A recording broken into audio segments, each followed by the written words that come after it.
សាសម័យមើលថាយើងរស់នៅក្នុងទឹកដីមួយដែលធ្វើសង្គ្រាមឥតឈប់ឈរទឹកដីដែលមានអាណាចក្រចំនួន7ប្រកួតប្រជែងគ្នាដើម្បីទទួលបានអំណាចនោះហើយគឺជាសម័យកាលសង្គ្រាមបុរាណរបស់ចិនសម័យកាលនេះអាចនិយាយបានថាជាយុគដ៏ខ្មៅងងឹតមួយរបស់ចិនប៉ុន្តែសម័យកាលនេះអាចនិយាយបានថាជាសម័យកាលមួយដែលធ្វើឲ្យមានការប្រែប្រួលនៅក្នុងសង្គមចិនរហូតដល់សព្វថ្ងៃដែលនៅក្នុងសម័យកាលនេះហើយដែលប្រទេសចិនបានបង្កើតនៅប្រព័ន្ធគ្រប់គ្រងនយោបាយអក្សរសាស្ត្រប្រព័ន្ធអប់រំយោធានិងបុគ្គលល្បីជាច្រើនជាពិសេសគឺមេតបដ៏ខ្លាំងពូកែដូចនេះថ្ងៃនេះគឺខ្ញុំនឹងលើកឡើងអំពីសម័យសង្គ្រាមបុរាណរបស់ចិនឬក៏គេហៅថា Chinese Warring State Period សម័យនេះគឺបានចាប់ផ្ដើមឡើងនៅចុងរាជវង្សជ័យដែលនៅពេលនោះប្រទេសចិនបានប្រើប្រាស់នៅប្រព័ន្ធនយោបាយមួយដែលគេហៅថា Feudal Lord Kingdom នៅក្នុងរបបនេះស្ដេចនៃរាជវង្សជ័យមិនបានគ្រប់គ្រងទឹកដីទាំងមូលដោយផ្ទាល់នោះទេដោយទៅវិញព្រះអង្គបានបែងចែកទឹកដីទៅឲ្យសាច់ញាតិមេតបឬក៏បុគ្គលណាដែលព្រះអង្គពេញចិត្តដើម្បីគ្រប់គ្រងជំនួសអ្នកទាំងនោះត្រូវបានតែងតាំងជាម្ចាស់ដែនដីឬក៏ស្ដេចត្រាញ់ដែលមានសិទ្ធិគ្រប់គ្រងនៅនគរផ្សេងៗរបស់ខ្លួនជាថ្នូរនឹងអំណាចដែលពួកគេទទួលបានពួកគេត្រូវស្បត់ភាពស្មោះត្រង់ចំពោះស្ដេចជ័យហើយនឹងបង់សួយសារអក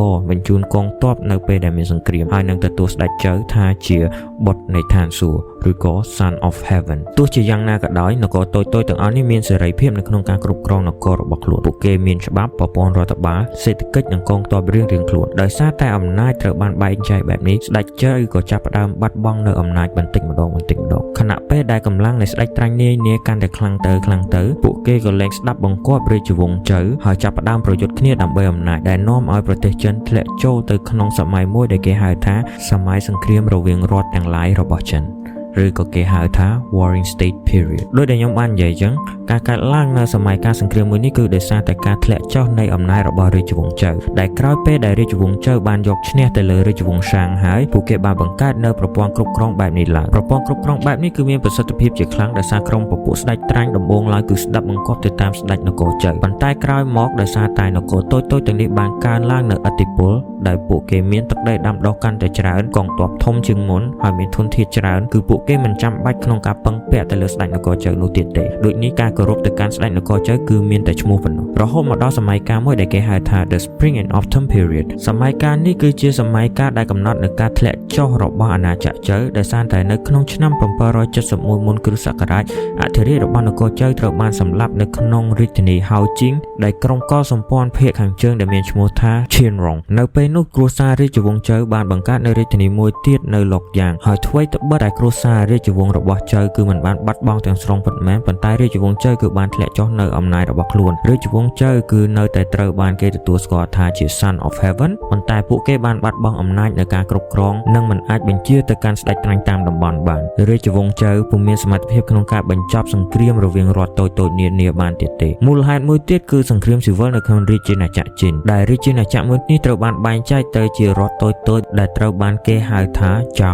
វៃហានដែលគ្រួសារធំៗទាំង3គឺលែងជាស្ដេចត្រាញ់របស់រាជាណាចក្រជ័យទៀតហើយពួកគេបានប្រកាសផ្ដាច់ខ្លួនថាជាអ្នកដឹកនាំនៃប្រទេសនីមួយៗតែម្ដងលើពីនេះទៅទៀតដោយសារតែមានការរីកធំធាត់ឡើងនៃរដ្ឋផ្សេងៗទៀតដូចជាឈីឈូឈិនដែលជាការកំណត់ចាប់ផ្ដើមនៃសង្គ្រាមបុរាណចិនឥឡូវនេះគឺយើងទៅនិយាយអំពីរដ្ឋនីមួយៗនៅក្នុងសម័យកាលនោះនៅផ្នែកខាងត្បូងនៃទឹកដីទាំងមូលមាននគរឈូដែលជារដ្ឋដ៏ធំមួយនិងមានអំណាចខ្លាំងជាងគេនគរឈូបានគ្រប់គ្រងនៅទឹកដីដ៏ធំជាងគេមានសម្បត្តិធម្មជាតិនិងចំនួនប្រជាជនច្រើនជាងគេក្នុងចំណោមរដ្ឋទាំង7មិនដូចទៅនឹងរដ្ឋដទៃទៀតនគរឈូមានវប្បធម៌ទំនៀមទម្លាប់ផ្ទាល់ខ្លួនដែលធ្វើឲ្យពួកគេមានលក្ខណៈប្លែកពីរដ្ឋដទៃទៀតកត្តាគុណសម្បត្តិទាំងអស់នេះហើយដែលធ្វើឲ្យនគរឈូមានកងទ័ពដ៏ខ្លាំងប៉ុន្តែមូលហេតុដែលនគរឈូមិនអាចមានភាពលេចធ្លោខ្លាំងនៅក្នុងសម័យកាលនោះគឺដោយសារតែរចនាសម្ព័ន្ធនយោបាយរបស់ពួកគេនៅក្នុងនគរឈូគ្រួសារអភិជនតែងតែប្រកួតប្រជែងគ្នាទៅវិញទៅមកដែលធ្វើឲ្យការងាររាជការរបស់ពួកគេមិនបានរៀបចំច្បាស់លាស់ដូចទៅនឹងនគរឈិងផងដែរដែលជានគរបង្រួបបង្រួមទឹកដីរបស់ចិននគរឈូមានកម្លាំងដូចទៅនឹងយក្សប៉ុន្តែដោយសារតែការរៀបចំមិនបានល្អនិងការខ្វះខាតការរួបរวมគ្នាធ្វើឲ្យនគរឈូមិនអាចរីកនៅកម្លាំងរបស់ខ្លួនបានហើយអាចបង្រួបទឹកដីបាននៅផ្នែកខាងកើតមាននគរឈីដែលជារដ្ឋដែលមានជាងគេនគរឈីមិនមែនជារដ្ឋដែលផ្ដោតខ្លាំងទៅលើផ្នែកយោធានោះទេគឺពួកគេពង្រីកកម្លាំងរបស់ពួកគេតាមការធ្វើពាណិជ្ជកម្មកសិកម្មនិងសេដ្ឋកិច្ចនគរឈីមានរាជធានីឈ្មោះថាលីនជឺដែលជារាជធានីដែលធំជាងគេនិងមានភាពសម្បូរសប្បាយជាងគេនៅក្នុងសម័យកាលចិនបុរាណនគរឈីមានភាពវៃឆ្លាតនៅក្នុងផ្នែកការទូតផងដែរដែលនៅក្នុងកំឡុងសម័យកាលនោះនគរឈីក៏មានអ្នកប្រាជ្ញម្នាក់ដែលមានឈ្មោះថាស៊ុនពីននេះគឺជាអ្នកប្រាជ្ញផ្នែកយុទ្ធសាស្ត្រនិងអក្សរសាស្ត្រម្នាក់ដែលគេគិតថា គាត់ប្រហែលជាអ្នកចំនួនក្រោយរបស់ស៊ុនអ៊ូបានរៀនសូត្រជាមួយនឹងលោកគួយគូស៊ឺហើយដំបូងឡើយបម្រើការនៅក្នុងនគរវៃប៉ុន្តែត្រូវបានគេចោទថាក្បត់ហើយក៏បានរត់មកជ្រកកោនជាមួយនឹងនគរឈីគាត់បានក្លាយទៅជាមេទ័ពនគរឈីរួចជួយឲ្យនគរឈីឈ្នះនៅក្នុងសមរភូមិគួយលីងនិងសមរភូមិម៉ាលីងដែលបានយកឈ្នះទៅលើមេទ័ពផាងជៀនរបស់នគរវៃប៉ុន្តែភាពសម្បូរសប្បាយរបស់នគរឈីនេះក៏ជាចំណុចខ្សោយរបស់នគរនេះផងដែរដោយសារតែនគរនេះមិនធ្លាប់ស្គាល់ភាពលំបាកដូចនេះភាគច្រើននគរឈីតែងតែកិច្ចនៅបញ្ហារហូតដល់នគរឈីងរីកធំធាត់ខ្លាំងហើយផ្ដួលនគរទាំង6បាននៅភាគខាងជើងមាននគរចៅនេះគឺជានគរដែលមានភាពល្បីល្បាញជាងគេនៅក្នុងការប្រយុទ្ធធ្វើសង្គ្រាមហើយនឹងមានកងទ័ពដែលក្លាហានជាងគេនគរចៅបានរៀនសូត្រពីជំនាញផ្នែកទ័ពសេះពីកុលសម្ព័ន្ធសុងនូនៅភាគខាងជើងដែលធ្វើឲ្យកងទ័ពរបស់នគរចៅមានល្បឿនលឿនមានភាពបត់បែននៅក្នុងសមរភូមិដោយសារតែភាពខ្លាំងក្លារបស់នគរចៅនេះហើយទើបនគរចៅបានបង្កើតនៅកម្លាំងកងទ័ពខ្លាំងជាពិសេសលោកមេទ័ពលីមូដែលជាកំពូលមេទ័ពដែលបានជួយការពារក្រុងហាន់តានរបស់នគរចៅនេះបានជាច្រើនលើកជាច្រើនសារផងដែរចំណុចខ្សោយរបស់នគរចៅគឺមាននយោបាយទុនខ្សោយនិងរាជការមានទំនាស់ផ្ទៃក្នុងជាខ្លាំងដែលមូលហេតុនេះហើយទៅធ្វើឲ្យពួកគេចាញ់សង្គ្រាមដ៏ធ្ងន់ធ្ងរទៅលើនគរឈីងជាពិសេសនៅក្នុងសមរភូមិមួយដែលគេហៅថាសមរភូមិឆាមភីងដែលនាំឲ្យមានការស្លាប់កងទ័ពចៅរហូតដល់ជាង400,000នាក់នៅក្រោមដៃរបស់កំពូលមេទ័ពឈីងបៃឈីពីដើមឡើយនគរវៃគឺជានគរមួយដែលមានអំណាចខ្លាំងជាងគេនៅក្នុងចំណោមនគរទាំង6ដែលពួកគេមានកងទ័ពខ្លាំងក្លាជាងគេក្នុងចំណោមរដ្ឋទាំងអស់នៅក្រោមការដឹកនាំរបស់ព្រះអង្គម្ចាស់វឿនហើយនៅកំពូលមេទ័ពអ៊ូឈីនៃនគរវៃបានបង្កើតនៅប្រព័ន្ធគ្រប់គ្រងកងទ័ពនិងកងទ័ពជំនាញមួយដែលខ្លាំងក្លាមែនទែនប៉ុន្តែដោយសារតែប្រទេសនេះគឺហុំព័ទ្ធទៅដោយសត្រូវខ្លាំងជាច្រើនដូចជាឈិនចៅឈូនគរវៃគឺតែងតែត្រូវបានទទួលរងនៅសម្ពាធជាច្រើនដែលធ្វើឲ្យនគរនេះបាត់បង់នូវភាពខ្លាំងក្លារបស់ខ្លួននគរហានគឺជារដ្ឋដែលទូជាងគេហើយមានភូមិសាស្ត្រនយោបាយយ៉ាប់ជាងគេនៅក្នុងចំណោមនគរទាំងអស់នគរហានមិនមានកងទ័ពខ្លាំងក្លានោះទេប៉ុន្តែនគរនេះគួរកាយរុករករ៉ែហើយក៏ជានគរដែលមានជំនាញផ្នែកខាងផលិតអាវុធជាងគេផងដែរប៉ុន្តែដោយសារតែទឹកដីតូចប្រជាជនតិចមានធនធានធម្មជាតិតិចហើយជារដ្ឋដែលស្ថិតនៅជាប់នៅនគរឈីងផងនោះនគរហានក៏ក្លាយទៅជាគោលដៅទី1នៅក្នុងការបំពេញមហិច្ឆតារបស់នគរឈីងផងដែរមួយទៀតគឺនគរយានគឺជារដ្ឋមួយដែលស្ថិតនៅទិសឦសាននៃទឹកដីចិននគរយានរស់នៅដាច់ឆ្ងាយពីគេជាពិសេសស្ថិតនៅឆ្ងាយពីប្រទេសសង្គ្រាមទាំងឡាយនគរយានគឺតែងប្រយុទ្ធជាមួយនឹងកងសម្ព័ន្ធភាគខាងជើងដែលធ្វើឲ្យនគរមួយនេះតែងតែមានទម្លាប់ការពារជាប់រហូតនគរយានធ្លាប់បានបញ្ជូននៅឃាតករម្នាក់ឈ្មោះថាជីនខឺដែលជាឃាតករព្យាយាមសម្លាប់ស្ដេចឈីងអ៊ីងចឹងដែលយើងស្គាល់ថាជាឈិនស៊ូហួងក្នុងគោលបំណងដើម្បីបញ្ឈប់នគរឈីងប៉ុន្តែពុំបានជោគជ័យនោះទេក៏ធ្វើឲ្យនគរយានខ្លាចទៅជាគោលដៅមួយទៀតរបស់នគរឈីងចុងក្រោយនេះគឺជាតួអង្គដែលសំខាន់ជាងគេគឺនគរឈីងស្ថិតនៅព្រំដែនផ្នែកខាងលិចរបស់ចិននគរឈីងដំបូងឡើយជានគរដែលមានការអភិវឌ្ឍតិចជាងគេហើយមានភាពទន់ខ្សោយជាងនគរផ្សេងទៀតនគរឈីងស្ថិតនៅដាច់ពីគេហើយនឹងត្រូវបានការពារដោយភ្នំនិងរបាំងធម្មជាតិជាច្រើនការនៅដាច់ដោយឡែកនេះហើយក៏អាចជាផលចំណេញផ្នែកភូមិសាស្ត្រជាច្រើនហើយនឹងពិបាកវាយលុកផងដែរម្យ៉ាងទៀតនគរឈីងមានទឹកដីមានជីជាតិដែលអាចដាំដុះនៅកសិផលដើម្បីចិញ្ចឹមប្រជាជនជាច្រើនផងដែរនគរឈីងចាប់ផ្ដើមរីកចម្រើនខ្លាំងនៅក្រោយពេលដែលមានការធ្វើកំណែទម្រង់ដោយអ្នកសិក្សាម្នាក់ឈ្មោះថាសានយ៉ាងហើយបើសិនជាអ្នកទាំងអស់គ្នាធ្លាប់មើលរឿងអាណាចក្រឈីងអ្នកទាំងអស់គ្នានឹងស្គាល់គាត់ថាវ៉ៃយ៉ាងគាត់បានប្រែក្លាយនគរឈីងទៅជារដ្ឋមួយដែលមានការគោរពច្បាប់យ៉ាងតឹងរ៉ឹងហើយគ្រប់ស្នាដៃទាំងអស់ត្រូវតែផ្ដល់រង្វាន់ហើយបើសិនជាធ្វើខុសនោះគឺនឹងត្រូវបានដាក់ទោសយ៉ាងខ្លាំងក្លានគរឈីងក៏បានផ្លាស់ប្ដូរនៅរចនាសម្ព័ន្ធរបស់កងទ័ពផងដែរតែកងទ័ពនឹងឡើងឋានៈទៅតាមស្នាដៃរបស់ពួកគេជាជាងឡើងតាមខ្សែស្រឡាយការធ្វើកំណែទម្រង់នេះហើយដែលធ្វើឲ្យនគរឈីងក្លាយជានគរដ៏ខ្លាំងក្លានិងមានកងទ័ពខ្លាំងដាច់គេនៅក្នុងសម័យកាលនោះនគរឈីងបានផលិតនៅមេទ័ពខ្លាំងជាច្រើនជាពិសេសមេទ័ពបៃឈីដែលជាមេទ័ពត្រូវបានប្រវត្តិសាស្ត្រជេរស្ដីថាជាមេទ័ពដែលកាចសាហាវខ្លាំងជាងគេដូចជាសមរភូមិឆាងភីងគាត់បានសម្លាប់កងទ័ពចៅអស់ជាង400,000នាក់បៃឈីជាកំពូលមេទ័ពរបស់នគរឈីងហើយគាត់ជាចំណែកដ៏ធំមួយដែលអាចធ្វើឲ្យនគរឈីងឡើងដល់កម្រិតកំពូលនិងខ្លាំងក្លាជាងនគរដទៃនគរឈីងអ្វីត្បិតតែពីដំបូងឡើយមិនមែនជានគរខ្លាំងក្លាប៉ុន្តែដោយសារតែមានការកំណែទម្រង់ក៏បានក្លាយទៅជានគរមួយដែលអាចបង្រួបបង្រួមទឹកដីមុនគេបង្អស់ដោយសារតែ topic នេះគឺជា topic មួយដែលធំមែនទែនគឺខ្ញុំអាចនិយាយលម្អិតទៅលើនគរនីមួយៗបានទ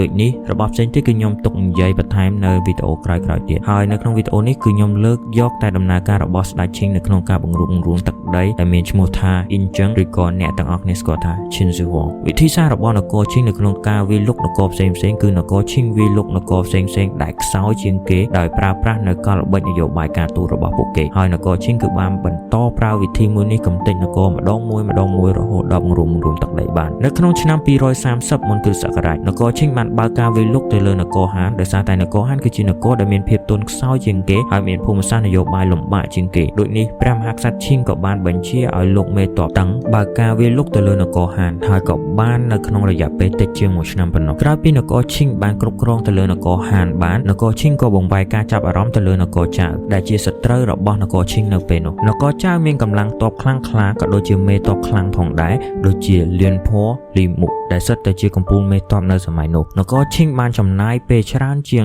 15ឆ្នាំធ្វើឲ្យនគរចៅទន់ខ្សោយប៉ុន្តែលោកមេទ័ពលីមុបានទប់ទល់ជាមួយនឹងកងទ័ពឈិងអស់រយៈពេលជាច្រើនឆ្នាំនគរឈិងបានចាប់ផ្ដើមវាយលុកនគរចៅនៅក្នុងឆ្នាំ236មុនគ្រិស្តសករាជឈិងបានបញ្ជូនកងទ័ពវីក្រុមដែលមួយដឹកនាំដោយលោកមេទ័ពវ៉ាងជៀននិងមួយទៀតដឹកនាំដោយលោកមេទ័ពហ៊ွန်អ៊ីហើយពួកគាត់ទាំងពីរបានវាយលុកបានក្រុងចំនួន9ផងដែរ2ឆ្នាំក្រោយមកទៀតនគរឈិងក៏បានវាយលុកម្ដងទៀតដែលដឹកនាំដោយលោកមេទ័ពហ៊ွန်អ៊ីនិងទទួលបានទីក្រុងជាច្រើនដោយសារតែមើលទៅស្ថានភាពដូចមិនសូវស្រួលស្ដេចឈៀនក៏បានកោះហៅលោកមេទ័ពលីមុមកដឹកនាំទ័ពម្ដងទៀតហើយក៏បានយកឈ្នះទៅលើមេទ័ពហ៊ွန်អ៊ីនិងបានសម្លាប់មេទ័ពហ៊ွန်អ៊ីហើយស្ដេចនគរចៅបានតែងតាំងលីមុទៅជាសម្ដេចអ៊ូអាននៅក្នុងឆ្នាំ232នគរចៅក៏បានបន្តទប់ទល់ទៅនឹងនគរឈិងកងទ័ពចៅដែលដឹកនាំដោយលោកមេទ័ពលីមុក៏អាចទប់ទល់នឹងនគរឈិងបានប៉ុន្តែនគរចៅក៏បានបាត់បង់នៅធនធានជាច្រើនផងដែរហើយនៅក្នុងឆ្នាំ229មុនគ្រិស្តសករាជនគរឈិងបានទាញយកផលប្រយោជន៍ពីគ្រោះធម្មជាតិនៅឯនគរចៅនគរឈិងក៏បានបញ្ជូនទ័ពចំនួន3ក្រុមដែលដឹកនាំដោយលោកមេទ័ពវ៉ានជៀនឈៀនលីហើយនិងតនហឺហើយលោកមេទ័ពលីស៊ីនក៏បានដឹកនាំទ័ពបន្ថែម2ក្រុមទៀតទៅវាយផ្នែកខាងជើងប៉ុន្តែម្ដងទៀតហើយត្រូវបានទប់ទល់ដោយលោកមេទ័ពលីមុនិងស៊ឺម៉ាសៀងធ្វើឲ្យសមរភូមិនៅត្រឹងមួយកន្លែងដោយសារតែលោកមេទ័ពលីមុគឺជាឧបសគ្គដ៏ធំមួយរបស់នគរឈិងដូចនេះនគរឈិងបានព្យាយាមប្រើនៅល្បិចនយោបាយរបស់ពួកគេម្ដងទៀតដោយនគរឈិងបានបញ្ជូនរនុកក្នុងទៅសូប៉ាន់ឧបរាជក្បត់ជាតិកខាយហើយបានធ្វើឲ្យស្ដេចនៃនគរចៅដកលីមុចេញរហូតដល់មានការចោទប្រកាន់លីមុថាជាជនក្បត់ជាតិរួចក៏បានកាត់ទោសប្រហារជីវិតគាត់នៅក្នុងឆ្នាំ228មុនគ្រិស្តសករាជការស្លាប់របស់លីមុនេះហើយទើបធ្វើឲ្យនគរឈិងវាយកបានរាជធានីហានតានត្រឹមតែរយៈពេល7ខែប៉ុណ្ណោះហើយក៏បន្តកំទេចកងទ័ពសេះសល់ទាំងអស់នៅក្នុងឆ្នាំ222មុនគ្រិស្តសករាជក្រោយពីវាយបាននគរចៅទ័ពឈិងដែលដឹកនាំដោយលោកមេទ័ពវ៉ាងជៀនបានបញ្ជូនកងទ័ពទៅតំបន់ចុងសានដើម្បីត្រៀមវាយលុកនគរយាននៅក្នុងពេលនោះនគរយានបានបញ្ជូនឃាតករម្នាក់ដែលមានឈ្មោះថាជីងខឺមកសម្លាប់មហាក្សត្រឈិងប៉ុន្តែបានបរាជ័យដោយនេះអ៊ីងចឹងបានយកលេសនេះវាយលុកនគរយានហើយមហាក្សត្រឈីនិងរាជបុតានបានគេចខ្លួនទៅតំបន់ឡាវតុងរាជបុតាននេះហើយគឺជាអ្នកបញ្ជូនឃាតករទៅសម្លាប់ស្ដេចឈិងដូចនេះស្ដេចយានបានកាត់ក្បាលរបស់រាជបុតានបញ្ជូនទៅឲ្យមហាក្សត្រឈិងដើម្បីជាការសុំទោសហើយនគរទាំងពីរក៏បានមានសន្តិភាពរយៈពេល3ឆ្នាំហើយនៅក្នុងឆ្នាំ222មុនគ្រិស្តសករាជទ័ពឈិងបានវាយកំទេចយកនគរយានទាំងមូលនៅក្នុងឆ្នាំ222មុនគ្រិស្តសករាជនៅក្នុងឆ្នាំ